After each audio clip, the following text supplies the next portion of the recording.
ओम शांति। मेरे परम आदरणीय भाइयों और बहनों, मैं बहुत बहुत आभारी हूँ सारे ब्रह्म कुमारी परिवार का, विश्व परिवार का, जिन्होंने आज मुझे माउंट आबू में बुलाया, आबू रोड बुलाया और माउंट आबू बुलाया। 45 साल के बाद मैं मानती हूँ कि बहुत अच्छे इनविटेशन पहले बार बार आते रहे, लेकिन भाग्य की बात है, समय की बात है कि नज़दीक होते हुए मैं नहीं आई, लेकिन आज दूर से पौंडीचेरी से आई हूँ 45 साल के बाद। मैं 45 साल इसलिए बोल रही हूँ क्योंकि माउंट आबू में नेशनल पुलिस एकेडमी थी, तो 1972 में मैं यहाँ आकर भर्ती हुई थी और यहाँ मेरी पहली ट्रेनिंग पुलिस की यहीं हुई थी।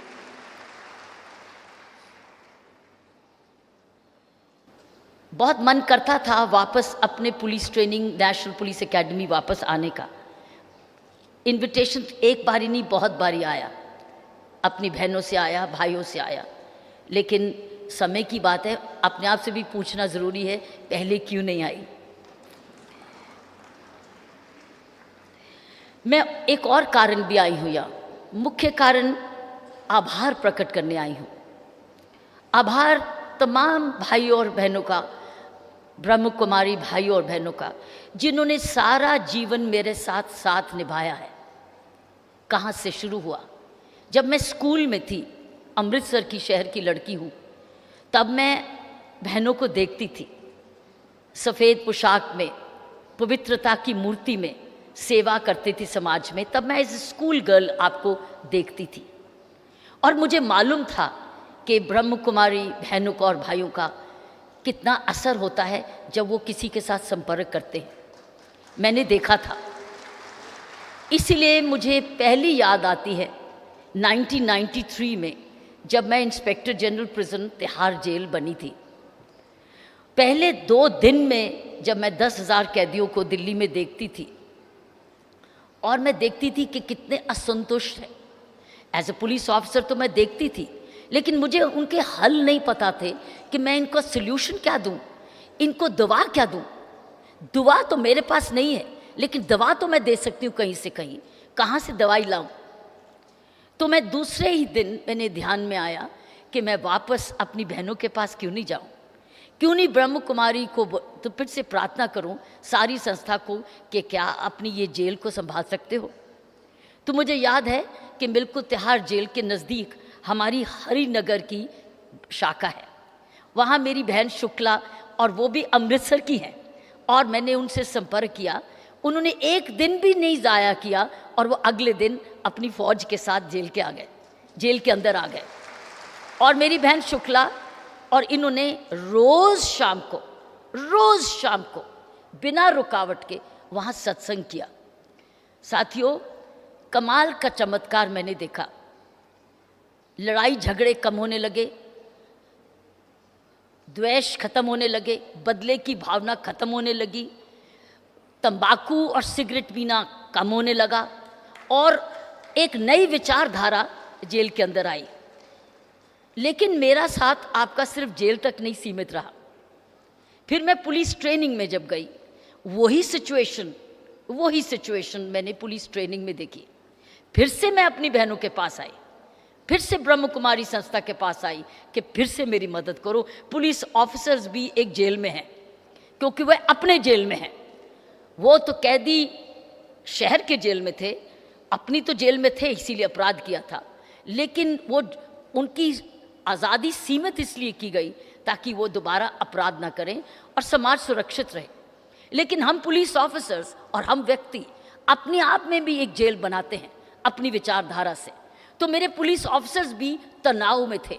जब तनाव में रहते हैं तो हम अपने आप को एक जेल बनाते हैं।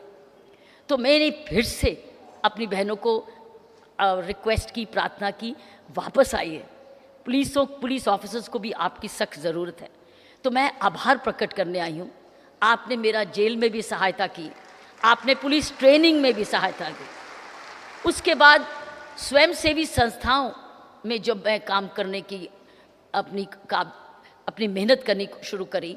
इसी प्रकार आपने स्वयंसेवी संस्थाओं में, गाँव में, स्कूलों, स्लम्स में और जगह जगह आके बच्चों को शिक्षित किया। इसलिए 2 आभार, एक कि मुझे आप वापस माउंट आबू लाए हो 45 साल के बाद, और दूसरा जो आपने मेरे काम में जहाँ जहाँ मुझे सफलता प्राप्त हुई, आपका आशीर्वाद रहा और आपकी सेवा रही। मेरे लिए ब्रह्म कुमारी परिवार स्टैंड करता है प्योरिटी के लिए। मेरे लिए आप प्योरिटी की मूर्ति है। ये सारी संस्था, एक एक व्यक्ति, एक एक बहन, एक एक भाई प्योरिटी, स्वच्छता के लिए स्टैंड करता है, सिंप्लिसिटी के लिए स्टैंड करता है, ईमानदारी के लिए खड़ा है। इसलिए तो 80 साल बिना किसी स्कैम के, स्कैंडल के आप इतना फैल गए सारी दुनिया में, जहां आपने एक पहचान बनाई। यही तो मूल्य हैं, यही तो मूल्य हैं जो हमें इस देश का आधार बने हुए हैं और इस देश को बचा रहे हैं। प्योरिटी, सिंप्लिसिटी, ऑनेस्टी, क्योंकि ये है हमारा विश्वास, ईमानदारी, सेवा, तमाम अनथक सेवा, कुर्बानी। आप अपना अपना कई चीज़ें छोड़ के हम लोग समाज में आप सेवा करते हैं। चरित्र, ज़बरदस्त स्ट्रॉन्ग कैरेक्टर, ह्यूमैनिटी, आप मानवता के लिए खड़े होते हैं। आप ब्रह्म कुमारी समाज ऐसा समाज मानवता सिखाता है। मानवता की बात हुई तो मुझे याद है कि जब 20 साल की उम्र में मैंने इंडियन पुलिस सर्विस का इम्तिहान दिया तो मैंने फॉर्म भरा। इंडियन पुलिस सर्विस का फॉर्म था, उस फॉर्म में था तुम्हारा धर्म क्या है, रिलीजन। तो रिलीजन वक़्त मेरी कलम रुक गई। तब तो मैंने सबको बाकी चीज़ें लिख दी, रिलीजन का मैं क्या लिखूं, क्योंकि मैं अमृतसर में एक Catholic school, sacred heart school से पढ़ी हूँ। मेरी दादी सिख परिवार, मेरे पिता, मेरे डैडी, मेरे दादा और मेरे नानका हिंदू परिवार। वो पहले खूब गाँव को, गायों को खिला के 200 को लोगों को खिला के खाना खुद खाते थे। तो अमृतसर में क्रिश्चियन स्कूल से पढ़ी। दादी मेरी सिख परिवार, मेरे नाना और मेरे दादा हिंदू परिवार। ये तीनों ऐसे, बाकी समाज तो मुसलमान समाज आसपास था अमृतसर में, तो मिल के सब रहते हैं। तो मैं रिलीजन क्या लिखूं, इंडियन, और उस वक़्त मेरी उम्र 20 साल थी। सोचूं क्या लिखूं। कभी मैं मॉर्निंग में चर्च में भी जाती थी, दादी के साथ दरबार साहब भी जाती थी, नानी के साथ दुर्गाना मंदिर भी जाती थी।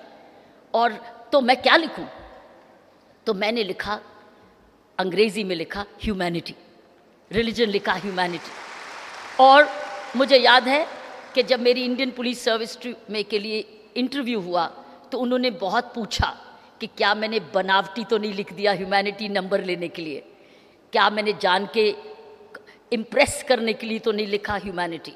लेकिन मैंने फिर जब इंटरव्यू बोर्ड को बोला कि मैं सच्ची में मानवता में विश्वास करती हूँ, यही संस्कार मुझे मेरे माँ बाप ने दिए हैं और मेरे बड़ों ने दिए हैं। मैं मानवता में विश्वास करती हूँ और ईश्वरीय शक्ति में विश्वास करती हूँ, किसी रूप में भी है।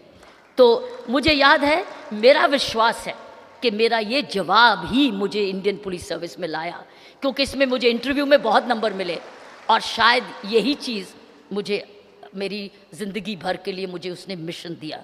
तो साथियों, ब्रह्म कुमारी मेरे लिए प्योरिटी, सिंप्लिसिटी, ऑनेस्टी, ह्यूमैनिटी, प्रेम, लव, क्योंकि आप प्रेम की मूर्ति हैं जहाँ जहाँ आप जाते हैं। ये मैंने खुद अपनी आंखों से देखा है कि जब मेरी शुक्ला बहन और इनकी मेरी बहनें जेल में आती थी, किस प्रकार हर व्यक्ति इनके पांव छूता था, क्योंकि आप प्रेम देती थी, आप आशीर्वाद देती थी, कंपैशन, आप फॉरगिवनेस भी बहुत देती थी, आप ज्ञान भी देती थी, आप शांति तो हैं ही, क्योंकि आप ओम शांति हमेशा कहते हैं। तो ये मेरे लिए परिवार, यही मूल्य इस देश को और इस दुनिया को चाहिए, जो कि ब्रह्म कुमारी एक उदाहरण है।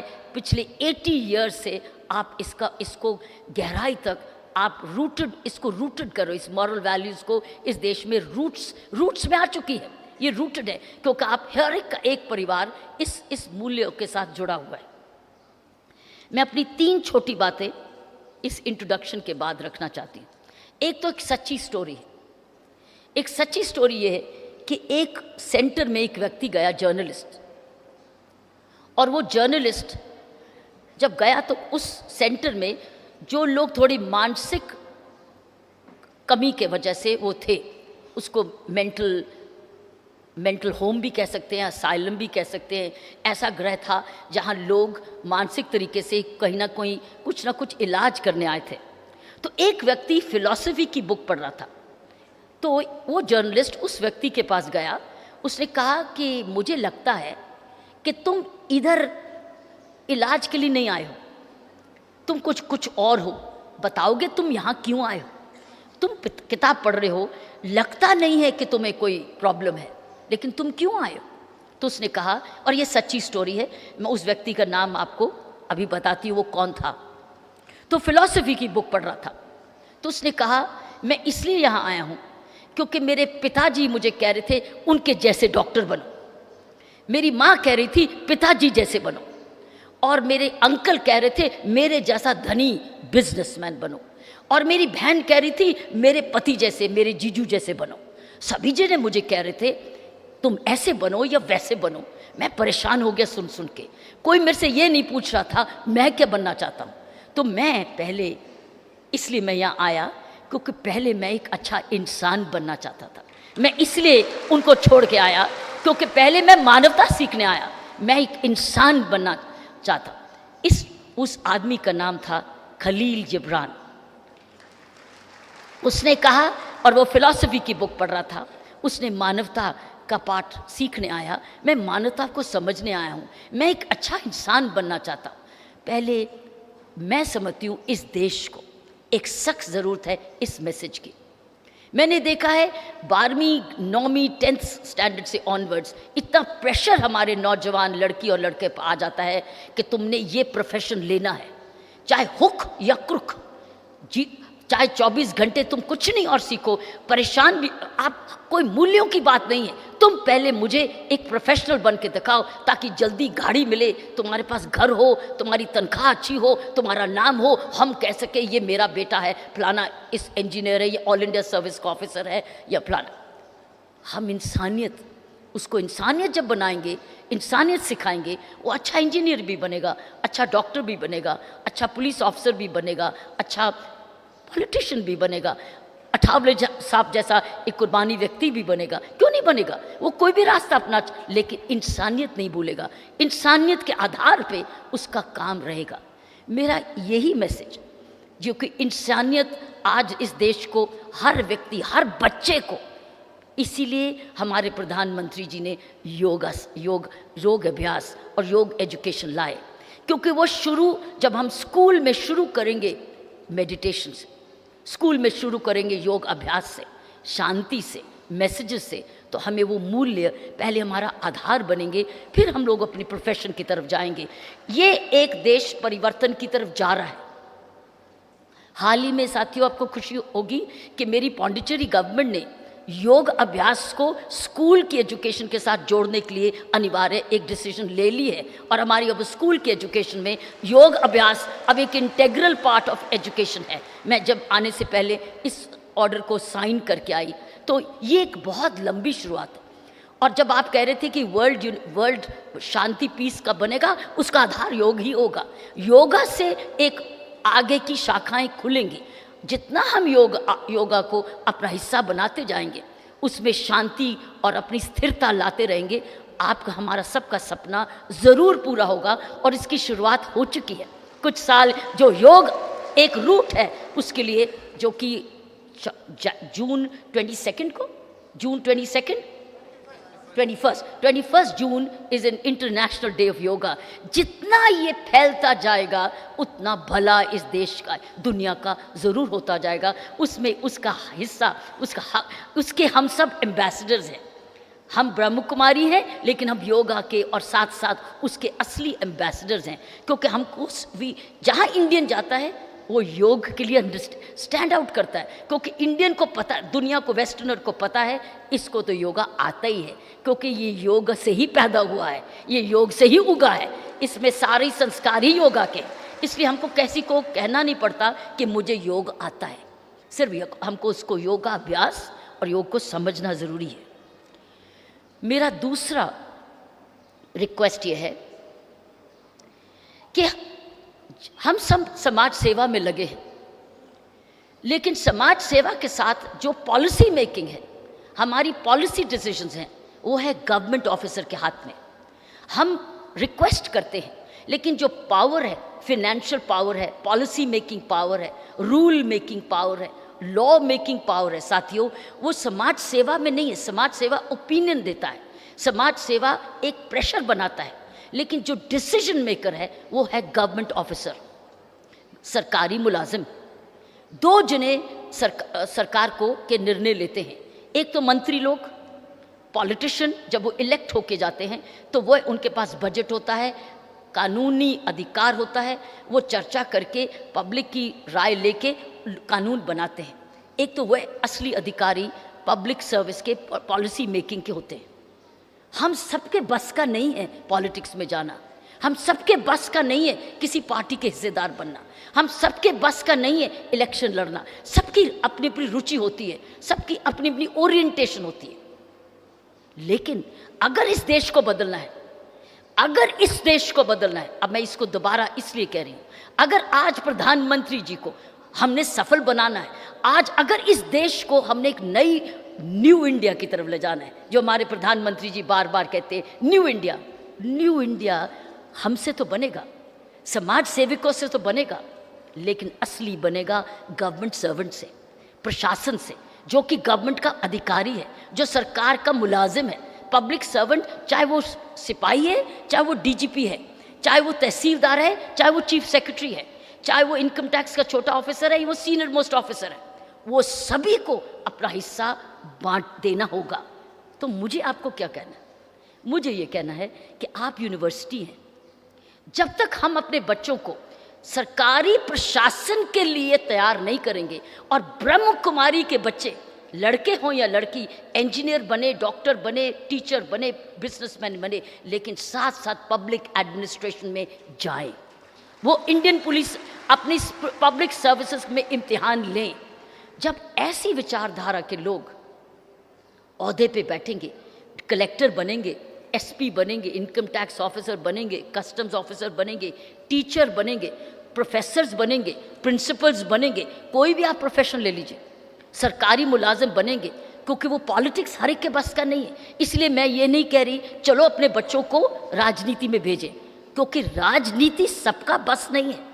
ये एक बहुत अपने तरीके की कुर्बानी और मेहनत मांगता है, अपने तरीके का एक कैरेक्टर मांगता है, लेकिन पब्लिक सर्विस जो है वह मेरिट मांगती है। पॉलिटिकल लाइफ में हमेशा बेस्ट आदमी नहीं इलेक्ट होके आता, जिसको सबसे ज़्यादा वोट मिलते हैं वो आता है। जो कई बार जो ज़्यादा गुणवान होता है वो रह जाता है, क्योंकि पब्लिक उसको पहचानती नहीं है। आपको याद है एक former chief justice of India election के लिए खड़े हुए थे तो वो हार गए थे। तो क्या चीफ जस्टिस ऑफ इंडिया को क्या उससे ज़्यादा उत्तम और कौन मिल सकता था? लेकिन वो जीते नहीं थे। सो इलेक्शंस में कोई गारंटी नहीं है कि हम लोग हमेशा बेस्ट व्यक्ति, मेरिटोरियस व्यक्ति को ही इलेक्ट करें। हर तरीके के लोग आते हैं, क्रिमिनल बैकग्राउंड के भी लोग आते हैं, लेकिन पब्लिक एडमिनिस्ट्रेशन में क्रिमिनल बैकग्राउंड का व्यक्ति नहीं आ सकता, नहीं आ सकता। वो मेरिट से ही आएगा, और उसमें लड़की और लड़के में भी भेदभाव नहीं है, लड़की और लड़के में भी भेदभाव नहीं। मैंने ये देखा है कि हम लोग जो सोशल वर्क में हैं, हम अपनी बच्चियों को और ऐसी इंस्टीट्यूशंस, एक सिविल सर्विसेज और स्टेट सर्विसेज का, पुलिस सर्विसेज का, बैंक सर्विसेज का, ऐसी सर्विसेज का जो हमारे सर्विसेज के एग्ज़ाम होते हैं, एक सेंटर खोलें और उस सेंटर में ऐसे ब्रह्म कुमारी, ये जो हमारी नई पनीरी है जो पब्लिक सर्विस में जाना चाहती है, उसको पढ़ाएं, उसको मेहनत करके मेरिट पे जिताएं, उसको सफल कराएं। जब हमारी पनीरी, हमारी ऐसी प्योरिटी, ईमानदारी, सेवा भाव के लोग जब पब्लिक सर्विस में ज़्यादा आने लगेंगे, सब जने काम करने लगेंगे, ईमानदारी देश में बढ़ जाएगी। और कोई गारंटी नहीं है। अगर आप चाहते हैं कि कोई गारंटी होनी चाहिए ईमानदारी की, सच्चाई की, ईमानदारी की और चरित्र की, हमारी पब्लिक सर्विस और एक संवेदनशीलता की, तो उसके लिए तो ये मूल्य उसके साथ जाएं। अभी तो सिर्फ नंबरों की मेरिट है, अभी पब्लिक एडमिनिस्ट्रेशन में कैरेक्टर नहीं चुना जाता। कैरेक्टर तो तब पहचाना जाता है जब एक गरीब आदमी उस ऑफिसर के सामने आता है, तो क्या वो किस तरीके से उस गरीब आदमी की सेवा करता है, मिलता है कि नहीं मिलता है, उसको समय देता है कि नहीं देता है, उसकी पहचान करता है कि नहीं करता है, उसका काम भी करता है कि नहीं करता है, कि सिफारिश से ही करता है, जिसकी सिफारिश आ गई तो हो गया, जिसकी सिफारिश नहीं आई तो तुम चला गया। यहाँ ये देखता है कि इसकी अगर मैं मदद करूँगा तो मुझे क्या इससे मिलेगा। वो सरकारी काम को बिजनेस बनाता है। सरकारी काम को बिजनेस नहीं बनाना है, सरकारी काम को सेवा देना है, और वो सेवा भाव आधार से आता है, वो नर्चरेंस से आता है, वो अपने माँ बाप से आता है, माँ बाप ने उनको क्या संस्कार दिए, संस्थाओं से आता है। तो मेरा एक सुझाव है, ये सुझाव मैंने पहली बार ही नहीं दिया है, अब मैं जिस संस्था में भी जाती हूँ मैं उनको यही कहती हूँ। अपनी लड़कियों को, एक मैं पीछे विमेंस कॉलेज में गई और वो विमेन इतनी लड़कियाँ लायक, बहुत लायक, पढ़ाने में लायक, वो विमेंस कॉलेज था, लेकिन मैंने उनसे पूछा आप में से कितनी लड़कियां गवर्नमेंट सर्विस में जाएंगी, सरकार की सर्विस में जाएंगी। कुछ हाथ नहीं खुले खड़े हुए। क्यों? क्योंकि उनको मालूम नहीं था करियर डेवलपमेंट हम कैसे करेंगे, हमको कौन पढ़ाएगा, हमारे पास पैसे नहीं है दिल्ली में जाके या चेन्नई में जाके या बेंगलोर में जाके या हैदराबाद में जाके या चंडीगढ़ में जाके, जहाँ ऑल इंडिया सिविल सर्विसेज के या स्टेट सर्विसेज के या बैंक्स के या रेलवेज के, सरकारी नौकरी हर जगह सेम है, ज़रूरत हर जगह सेम है, वह कैसे जाएं? क्योंकि वो हर प्राइवेट ट्यूशन्स इतना पैसा देना पड़ता है, वो महंगा है, उसमें प्रोफेसर्स होते हैं, वो अपना समय देते हैं, उसकी कॉस्ट है। आप ज़ीरो कॉस्ट पे अगर ऐसे इंस्टीट्यूशंस आप खोलेंगे, संस्थाएं खोलेंगी, मैं समझती हूँ अच्छे लोग आने लग जाएंगे और ऐसी सेवा होने लग जाएगी और आपके विचार, हमारे विचार फैलेंगे।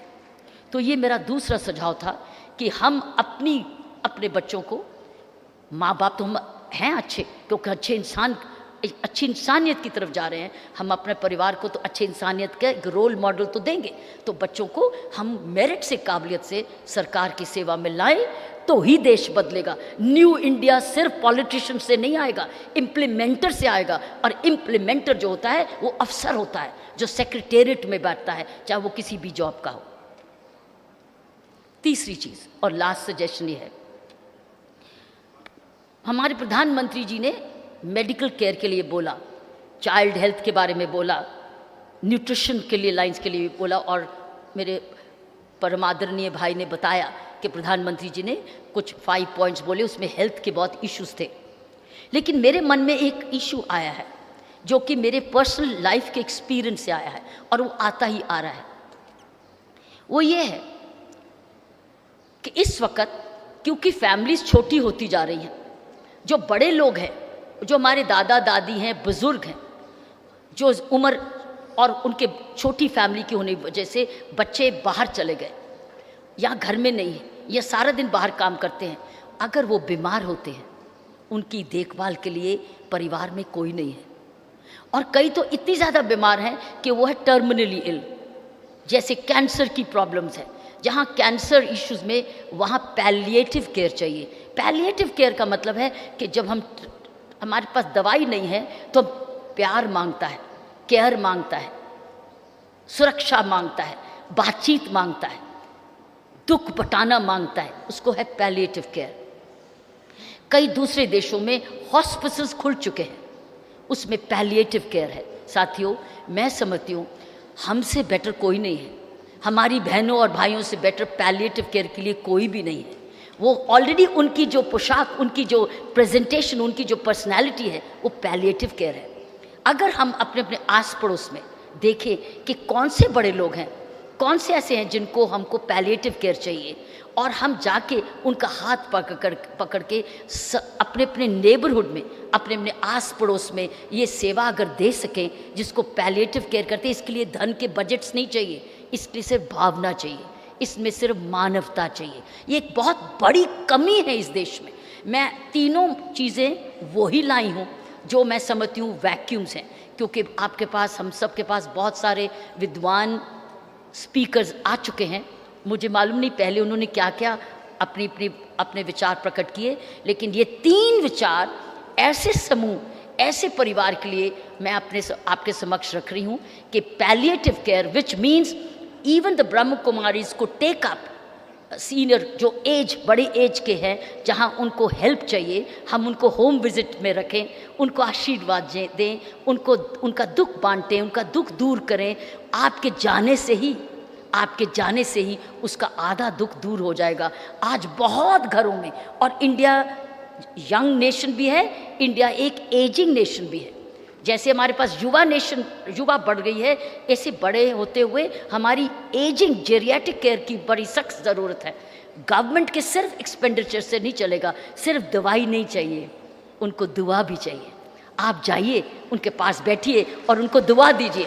दवाई डॉक्टर देगा, आप उनको दुआ दीजिए, उनका दुख थोड़ा सा दूर करिए, ताकि लोग पूछें, बड़े कहें, अरे पूछो कोई ब्रह्म कुमारी बहन या भाई है यहाँ मेरे पड़ोस में। हमारे बड़े लोग पूछे तो उनको बुला दो, मुझे आकर मिल जाए, मेरा थोड़ा सा दुख दूर कर दें।